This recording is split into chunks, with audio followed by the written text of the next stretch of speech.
Welcome back, everybody, to Commentators Corner. Myself and Steph really enjoyed that race for sure. Well, Steph, it was quite an eventful race, maybe for not all the right reasons. Oh, indeed, Kieran. It's just been like action-packed from the start, and pretty much from turn one onwards. Obviously, some of the action packs, I was in like quite a few of the front runners there, especially in like the top seven, being fairly close on track. But obviously, some of the reasons not for the correct reasons, as in the Williams boys there tangling up early on lap five, which dented their progress going upwards, but again managed to prevail and carry on with the points in the courtesy of Marquez's, but also McLaren boys working good tandem next in this C1 then spare off, and obviously some of the drivers just getting a bit hot-headed, in obviously making rash moves that are not going to make it happen.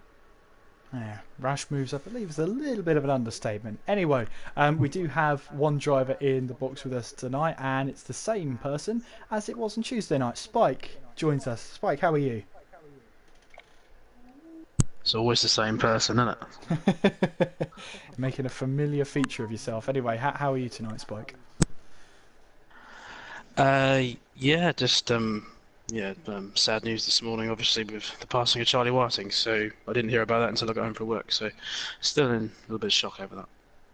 Yeah, absolutely. And obviously losing such a pivotal figure, um, obviously he must have meant a lot to you there, Spike. Yeah, he's been a staple in Formula One since he was in 1969, I believe. He started at Brabham as a mechanic, so he's been around F1 a long time. So what's that, 50 years or so? And he's been race director since '97. So yeah, he's always been there, and he's a bit of a. I mean, he's not completely unsung because obviously you see him on TV and he's quite often talked about. But yeah, he was a fine man. Everybody liked him, as you can see by all the tributes from the drivers. Yeah, absolutely. Let's talk about your Spanish Grand Prix. Qualifying didn't quite go to plan. I believe seventh place was it, if I can remember rightly. Yeah, tail of sector one. Just mm, just brakes just probably a fraction too late, ran a little wide through turn one. So then you're offline for two and three, and I lost probably 3/10 there, well 2 or 3/10 at least. But yep, um, it is what it is. P7 was okay. I was in the battle, so. And then just talk us through your race then. It didn't quite go to plan for you. No. First lap was good. Got a good start. Reasonably clean into turn one. I mean, I just stayed to the outside and managed to pass. I think it was Floronics. I think he got a relatively poor start. So I was up a position. I was following Lambo, and the car was good. I think just it's made a couple of small mistakes here and there. So I dropped a little back from Lambo, but I was able to catch it back up again. Tyres were hanging on quite well. I wasn't pushing them flat out just to try and save them to make sure they got to 13, lap 13. Pitted, and then I came out of the pits ahead of Lyronics and Poe, I believe, as well. So I'm not exactly sure what happened to Poe in that pit stop. And then, yeah, I mean, yeah, if it was on the stream, you would have seen what happened. I mean, he basically used my car to. I mean, it wasn't the cleanest of passes, put it that way. He went for a move into turn four that was never on. If I hadn't have turned out the corner, we would have crashed. That put me wide through the corner, and then he did it again into the hairpin, the next corner, turn five.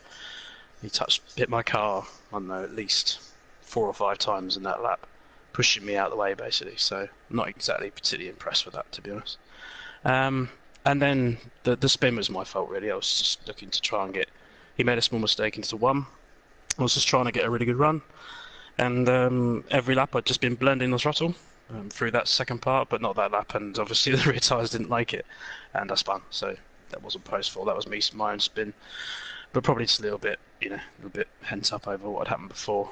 And then after that, I was pretty much in the middle of nowhere. To be fair, obviously the spin had taken some life out of the tyres as well, so I didn't even have any sort of advantage. And I was just sort of pottering around, and then started to catch white towards the end, and I saw a couple of people spun off and crashed, and so I ended up P7 or P6, I think, with penalties. So yeah. Yeah, absolutely. When we head to the Monaco Grand Prix, then obviously a very narrow track, and obviously not many overtakes. How do you prepare yourself going to that track? I hate Monaco, so yeah, we'll see. We'll see if I even turn up. To be honest, I just can't stand the track at all. We all know my opinions on that one, which I don't think it should be on the calendar. But there you go. Some people love it. I just don't like it. I just don't find a flow around it. So I certainly won't be. Even if I do turn up, I certainly won't be fighting for a winner around there. Definitely not. Not unless everyone else crashes out first. Then there might be a chance, but I'll probably end up crashing myself. So, but we'll see. Steph, do you have any questions for Spike? Not really no questions. You pretty much covered it there, Kevin. You know what? You sounded just like Andy there. Yeah, like an English version of Andy. Yeah, absolutely. Southern version of Andy. I'm sure he'll be very happy with that analogy. Anyway, thank you very much for joining us, Spike. And hopefully we will see you at Monaco. Yeah, take care, guys. And Steph, hopefully we'll see you at Monaco. Obviously it's going to be a crowded track, a narrow track, but obviously the commentary box is open for you. Oh, indeed. Well, we wouldn't be in the commentary box. We'd just probably be on a luxury yacht watching all the cars go around. It'd be a great scenery there. Just sitting in comforts on the yacht. Well, you'll be. I'll be up in the commentary box, that's for sure. Well, you never know. We could just send the commentary box into the yachts. It'd be fine. Nothing wrong with that. You know what? I'm going to sleep. I'm going to sleep on that.